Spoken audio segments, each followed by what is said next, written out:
Hi there, this is Miss Marcy. Yes, it's been a minute since I made a video. Going through some things, so I'm back. And in this video, I want to touch on something kind of specific.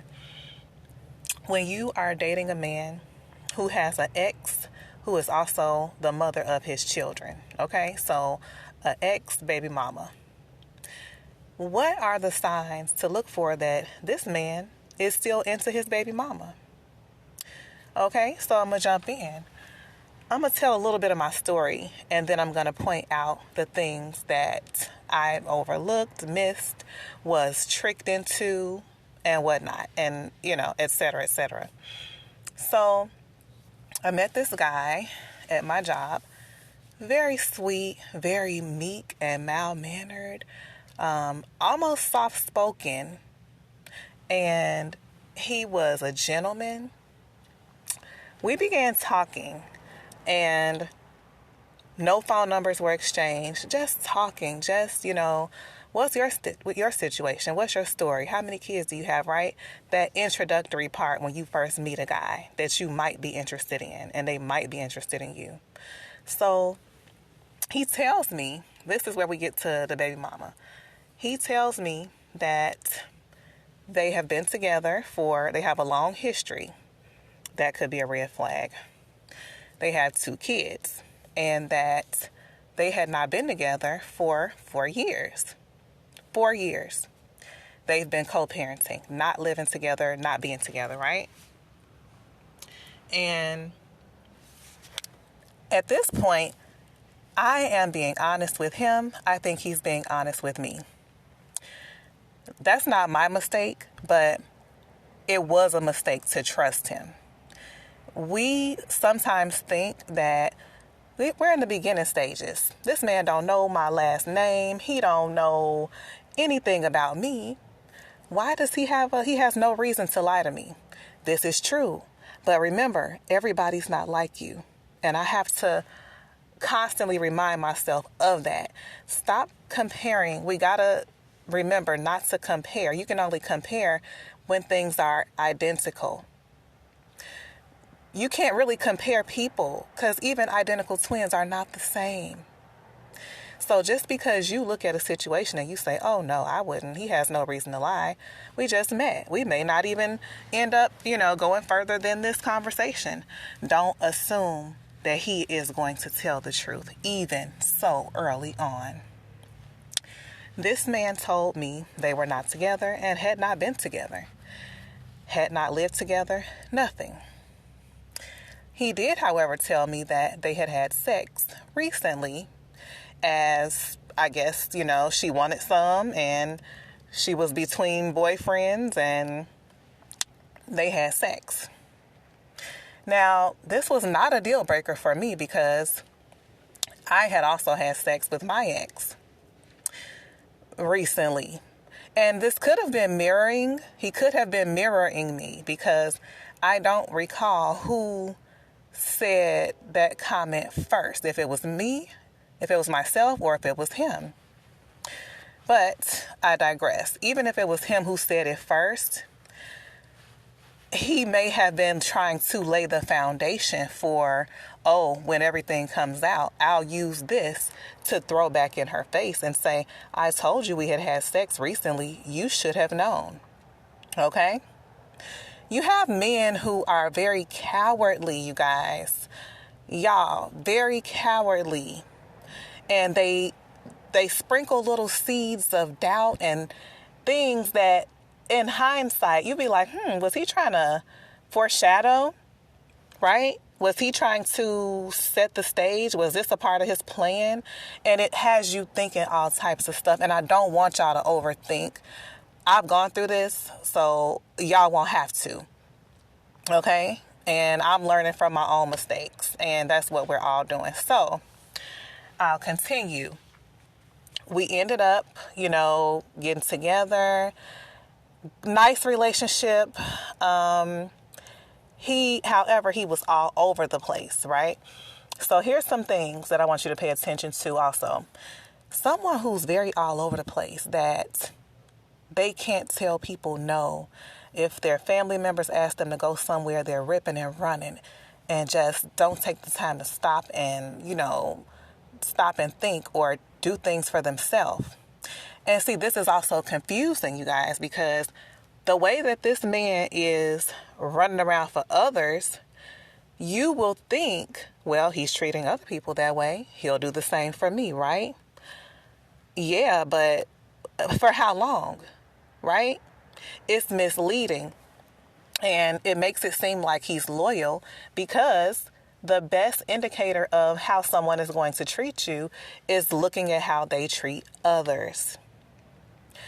And that's what I was seeing. I'm like, listen, I don't know him, but I see how he treats his sisters. I see how he treats the coworkers. And he was, he was on point. But when someone doesn't know how to say no, that means they have bad boundaries. When they're tired and overthinking and they have anxiety, they don't know how to properly care for themselves. Someone who has an addictive personality, like, for example, if they're smoking weed, and when they smoking weed, they doing gummies, they might do a shroom, they might put some, have the drinks with the THC in it, and it tastes like fruit punch, but they have the THC in it. So when you see someone that's just like addictive, they don't know how to stop, Going back to the ripping and running, it's similar. There's a correlation there. But that can also equal out to them not having good boundaries with their ex. If they don't have the nerve, the gall, just to take care of themselves better and tell people, no, I'm not going to the store for you today. No, I'm not going back out. I just got in the house, right? If they don't have that, how are they going to have it when their ex tries to come back? If the ex sees that, oh, he's getting serious with her, I'm not having that. Let me slither back in. Let me stick a wedge between them. He's also not going to know how to tell her no. Okay? So there's that. Some more things about this type of person. Depressed. When I say depressed, I mean a man crying real tears, and there's nothing wrong with a man crying. But when they're crying and they need help, but they don't want to get the help, that's someone that could be a vulnerable type of narcissist where they want you to do things for them. They want you to do things for them, and they sit there in their slumber and just sulk. They sit there in that slump.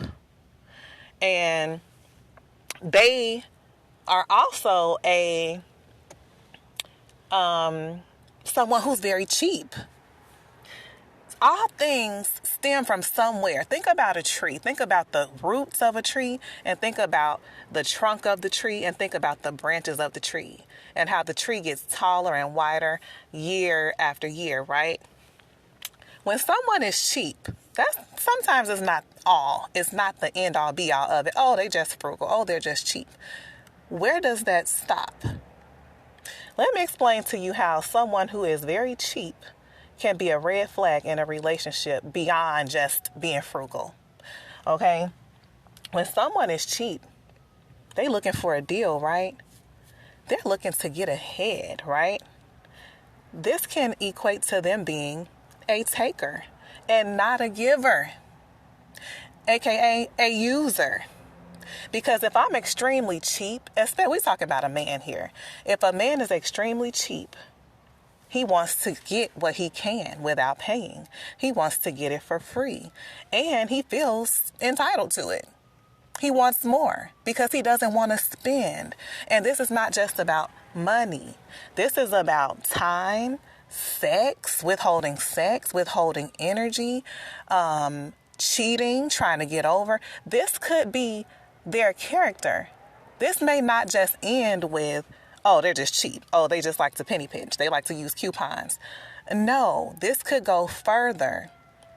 So to see if it is something more serious, I went through this. The guy was cheap. He ended up being a taker and a user. And it was complicated. It was complex because he was also being taken advantage of or letting other people run him into the ground. There's an ambulance driving by. But so it can be very misleading when you see the opposite qualities. It can be like, I'm gonna let it go. It can be very confusing because it's a contradiction, right? It's contradictory. How is it that they're giving to these other people, these family members, and then on the other side, they're super duper selfish in other ways? I believe, this is my opinion, that sometimes when that person is drained, when they feel like they're giving to everyone else, now it's their turn. Now they want to fill up, and they might be using you to refuel, right? They're empty now, and they may be giving because they want that status amongst whoever, their peers, their family. Maybe they work on the local school board. They want that status. So they'll run themselves into the ground because they're getting some type of recognition. Okay? Maybe they like to feel like they're the king of the castle amongst their family. Like they're the king. They're the go-to guy. And they like that. They like that. They feel like, that's who they are. They get some recognition and pleasure out of that, right? But they can turn around and to their girlfriend or their wife, their significant other, they're like, okay, well, now I'm going to use you to fill me up.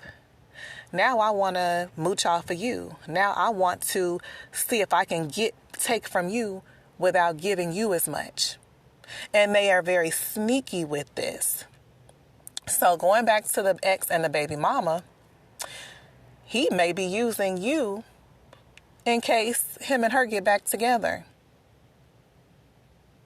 So that baby mama